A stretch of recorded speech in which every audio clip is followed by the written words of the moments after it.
Halo Budum, selamat datang kembali di channel YouTube aku KB. Dan seperti di judul, dan emang ini adalah sebuah budaya, tradisi, culture gitu loh dari channel YouTube ini, yaitu adalah prediction. Ya sebenarnya gue ingin menekankan dari awal sih. Mungkin beberapa orang juga belum paham gitu loh konsep prediction gue ini seperti apa. Banyak yang ngira kalau gue ngepredik sebuah tim yang nantinya akan menang di sini, ya kan namanya prediksi gitu loh. Jadi sebenarnya tidak ada pengaruh apa-apa dengan gua yang mendukung tim ini atau bukan, atau gua orang dalam tim ini atau bukan, atau gua orang dalam MDL apa bukan. Sebenarnya tuh nggak ngaruh apa-apa, bro. Gua mau kasih tahu aja dari awal biar lu tuh tidak mikir yang aneh-aneh gitu loh. Karena banyak banget loh, cuy. Ketika gua mengeluarkan prediksinya bener. Settingan. Gua kayak ngerasa aneh aja, padahal ini kompetisi yang emang bener-bener berjalan gitu loh. Dan kagak ada settingan-settingannya. Lu kalau mau settingan tuh, lu buka Mobile Legend lu masuk ke pengaturan, habis itu lu nanti mungkin langsung hide history. Nah itu tuh bisa tuh untuk lu jadikan dalam tanda kutip settingan ya. Ya kompetisi lagi berjalan, masa masih lu anggap itu settingan dengan satu video gua yang sebenarnya emang konsepnya prediction gitu loh. Ya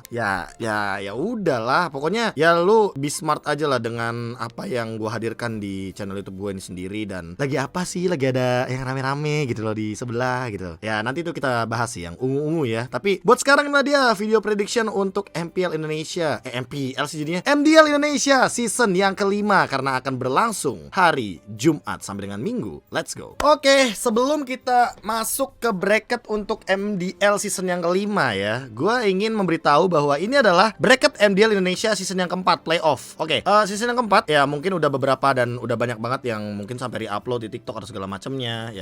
Ya inilah yang emang gue buat pada bulan Desember kalau nggak salah ya. Desember atau bulan apa gue lupa deh, atau November gue lupa. Dan emang kebetulan di sini juga gue udah sempat ngepredik kalau Alter Ego yang menang, dan ya kejadian di sana. Mungkin ini juga sama. Ini adalah MPL bracket yang season yang ke-8 kemarin. Onyx Esports juga udah gue tandain di sini. Ya ini yang udah lewat lah ya. Jadi nggak perlu emang bahas hal yang udah lewat gitu loh. Tapi sebelum kita ke bracket MDL yang ada di bawah nih, yang udah gue buat sedemikian rupa, yang benar-benar menyerupai dari yang ada di Instagram dari MDL Indonesia untuk bracket playoffnya. Jujur, sampai hari ini gue masih belum tahu ini nama bracketnya apa.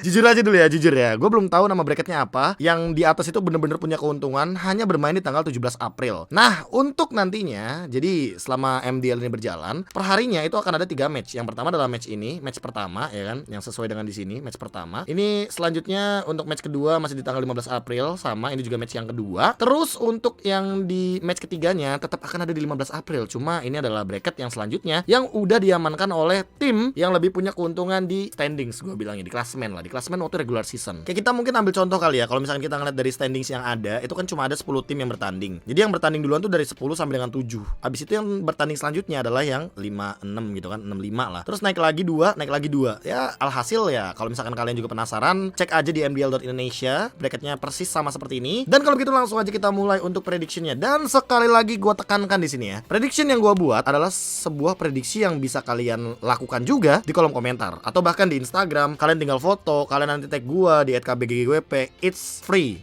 bebas, seterah kalian, terserah. Bukan seterah sih, salah. Terserah kalian ya. Gue di sini prediksi juga kadang by feeling, kadang juga by ya suka-suka gue lah, orang gue yang punya channel ini ya. Tapi thank you banget buat kalian yang emang mungkin appreciate dengan apa yang terjadi season lalu, dan mungkin season ini tidak akan terjadi lagi lah yang namanya ada prediksinya sama atau prediksinya sesuai. Tidak lah bro. Gini, season lalu aja tuh prediknya nggak sesuai gitu loh. Tapi ya will see sih. Ya semoga prediksi kalian yang benar, bahkan bukan gue jadinya. Oke, Dewa United versus Bigetron Alpha. Karena sekarang itu metode yang main cepat, kemungkinan akan di comeback ya.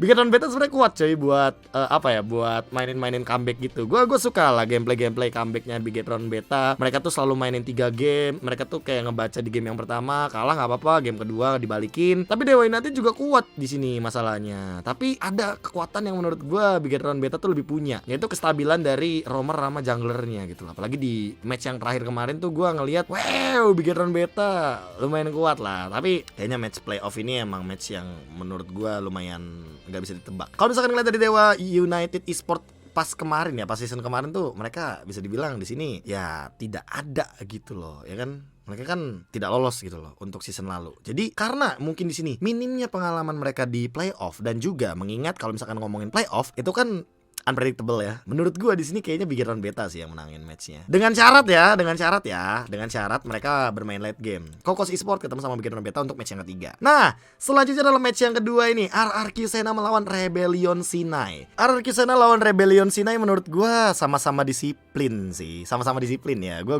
bisa garis bawah di sini. Sama-sama disiplin, sama-sama suka banget untuk bermain yang ke arah late game juga. Pick off-nya mereka bagus. RRQ Sena masalahnya cuma satu mungkin di Power Spin Smoke Recall yang mungkin lama banget dia tuh sama Red Ripple. Terus kalau misalkan ditukar-tukar sama Akid mungkin itu menurut gue jadi kendala lah. Karena gini, ketika lu udah terbiasa dengan satu roamer, ketika lu bermain dengan roamer yang lain, gameplaynya tuh takutnya berbeda gitu kan. Karena kan tiap roamer sama jungler kan pasti punya playstyle yang berbeda-beda juga. RRQ Sena sama Rebellion Sinai ini sebenarnya punya playstyle yang pick off juga kuat, makanya kayak gue bilang tadi juga fight juga kuat. Cuma dikarenakan mungkin nggak tahu, gue melihat akhir-akhir ini Rebellion Sinai itu bagus banget emang fight-nya, tapi nggak tahu kenapa feeling gue tuh di RRQ Sena sebenarnya. Secara logika gue tuh bilang kayak wah Rebellion Sinai ini kuat coy. Bahkan kalau misalkan gue boleh bilang ya, Rebellion Sinai juga merupakan tim yang hitungannya buat ngebantai-bantai top atas tuh, top tier tuh mereka masih mampu gitu loh. RRQ Sena tuh menurut gue gameplaynya mereka tuh by moment gitu. Jadi kalau misalkan memang mereka dapat momen, mereka bisa langsung ngebantai-bantai gitu loh. Tapi gak tahu kenapa ya, feeling gue RRQ Sena di sini. Nah,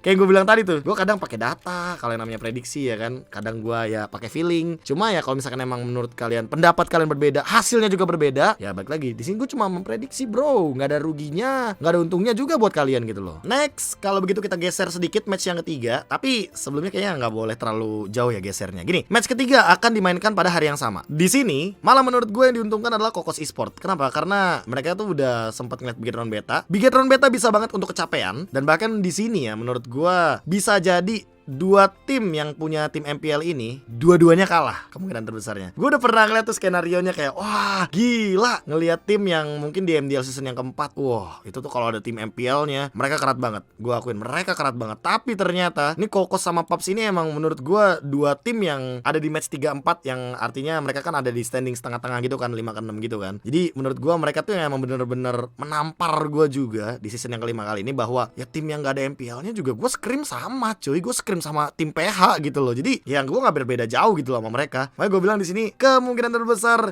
yang lolos adalah Kokos Esports ya kan, dan juga di sini yang lolos adalah Paps Esports. Makin ke atas makin lebih mengerikan. Nah, bedanya untuk sekarang match kelima, kita tahu match kelima geng Kapak juga bakal main langsung sama kayak Bigetron Beta. Bigetron Beta gue mungkin pakai alasan mereka kecapean. RRQ Sena mungkin gameplay. Tapi geng Kapak lawan Kokos Esport ini juga merupakan tim yang sekarang tuh menurut gue geng Kapak tuh kayak lagi top perform lah. Apalagi kemarin gue udah ngeliat Ray sebegitu luwesnya. Cuma buat Kokos gue penasaran satu sih, kayak kenapa ya si Rin itu tuh nggak dimainin lagi gitu loh. Padahal gue suka banget gameplaynya Rin. Dan di sini menurut gue ya match 5 pemenangnya adalah geng Kapak. Selanjutnya, match 6. Wah, match 6 Alter Ego X melawan Paps Esport. Ini baru kerat menurut gua. Karena ya kedua tim juga punya jungler yang keras, ya kan. Paps juga dengan kaya akan pengalaman dan segala macamnya. Ngelihat Alter Ego X juga di sini, mereka mungkin jadi salah satu tim yang sebenarnya untuk sekarang tuh punya banyak banget pemain-pemain yang berpengalaman. Ahmad, Rasi, Raizel pernah menang juga, ya kan. Defender Champion, man. The Defender Champion Alter Ego X. Tapi apakah dia bakal kalah sama Paps Esport? Gua gak tahu sih, Paps banget soalnya cuy. Gue bingung, jujur gue bingung. Masalahnya selama regular season ya, gue ngelihat kayak Alter Ego ini 2-0-in Paps, tapi pakai Mars gitu loh, bukan pakai Kids. Sementara buat sekarang tuh ya, setahu gue untuk dari line up utama itu Kids. Emang Kids gue akuin kuat banget bahkan. Cuma gak tahu, gue ngelihat beberapa match terakhirnya Paps sih gokil sih gue akuin. Jadi buat yang di bracket bawah, bukan tim MPL yang berlanjut di MDL tapi Paps Esports. Asik. Typo susah juga ya karena ada Mic Hyper X di sini. Emang luar biasa Mic Hyper X. Lanjut, inilah dia untuk hari yang ketiga ya, dimana hari ketiga hanya akan ada 3 match. Semifinal 2 match dan grand final best of 5. Ya metodenya sama persis kayak yang season lalu dan sesuai dengan ada yang di sini. Match 7 ada EVOS Icon ngelawan geng Kapak. Terakhir kali kita ngeliat geng Kapak lagi win streak, tas berhenti gara-gara EVOS Icon. Dan terakhir kali gue juga melihat EVOS Icon dengan kulikan metanya mereka itu unik banget. Dan gue harus akuin bahwa lu pada nih EVOS Icon berani keluar dari zona nyaman, gue akuin jempol ke atas. termasuk Bejon ya, mainin pemain MPL-nya yang tanpa World itu kan, itu udah keluar dari zona nyaman banget. Jadi kalau misalkan kita ngeliat dari match 7 EVOS Icon, kalau kalian nanya ke gua skornya berapa, ya gua jawabnya 2-1 aja ya, respect streamer, walaupun mungkin gak ada yang restream nantinya. Tapi nggak apa-apa walaupun gak ada yang restream, yang penting kalian jangan lupa untuk nonton MDL-nya. Kalau info lebih lanjut mdl.indonesia di Instagram. Nah, buat Aura lawan Paps ini juga game-game kerat sih, kayak junglernya sama-sama pakai Fanny, junglernya sama-sama kerat. Ya, gold laner, EXP lanernya juga sama-sama kuat gitu kan. Tapi nggak tahu ya, gua merasa Aura juga naik turun. Gue lagi jarang ngeliat yang stabil cuy, kecuali si puncak klasemen ini. Masalahnya itu doang, gue jarang ngeliat yang stabil itu sih. Mungkin yang bakal jadi sebuah permasalahan. Cuma mungkin karena kedua-duanya juga punya mantan pemain MPL, dan menurut gue mantan pemain MPL-nya juga ya, kalau dari Aura ada Variety yang dia juga sebagai jungler, Paps itu ada Bravo, dia sebagai EXP laner, dan menurut gue untuk sekarang EXP laner lebih kaya akan pengalaman tuh, lebih bisa ngegendong. Karena Kimura menurut gue masih baru, walaupun dia mekaniknya, makro playnya gue akuin jempol ke atas. Tapi finalnya adalah EVOS Icon melawan Paps Esport, feeling gue di sini. Tinggal kita ada di grand final, best of 5 series. Bang, siapa yang menang? Mungkin gue akan bilang di sini 3-1 kali ya. EVOS Icon kayaknya bakal menangin untuk nanti di DL kita. Gue kenapa selalu bilang MPL gitu di sini? Mungkin karena gue udah gatel kali ya pengen predik MPL, tapi tungguin aja gitu loh. Hamin 1 MPL-nya hari Rabu berarti ya. Ya inilah dia untuk prediknya di MDL Indonesia season yang kelima. Gue akan memprediksikan bahwa EVOS Icon kemungkinan terbesarnya menang 3-1 melawan Paps Esports dengan 4 game saja. Kenapa 4 game? Karena kalau misalkan kita melihat referensi di atas, Alter Ego X juga sama, bracketnya di atas, menangnya 4 game 3-1. Kebetulan ya mungkin akan jadi seperti itu lagi. I don't know. Gue gak tahu coy, kayak ya udah gue predik aja. Gue aja bahkan baru tahu, oh bracketnya Alter Ego kemarin di atas ya, sekarang ternyata EVOS Icon yang di atas. Oke, kalau begitu ya inilah dia predik dari KB. Pokoknya apapun yang terjadi di video ini itu hanya prediksi, nggak ada yang namanya ABCD, nggak usah berasumsi. Kalau kalian pun mau berasumsi silahkan tulis di kolom komentar. Karena menurut gue yang namanya prediksi, yang namanya asumsi itu opini ya kan. Yang penting kalian tetap bahagia di era yang +1 ini, yang mana membuat generasi kita jadi harus punya tuntutan bahwa pasangan itu adalah kebutuhan gitu loh, bukan sebuah pelajaran gitu ya. Kalau begitu udah aja dari gua sendiri, gua KB mohon pamit undur diri. Jangan lupa untuk like, comment, share, dan juga subscribe. Sampai jumpa di bulan Mei kalau gua jadi live stream di sini. Pokoknya untuk penonton YouTube lama gua, hi, I'm back, dan jangan lupa bahagia. Dadah.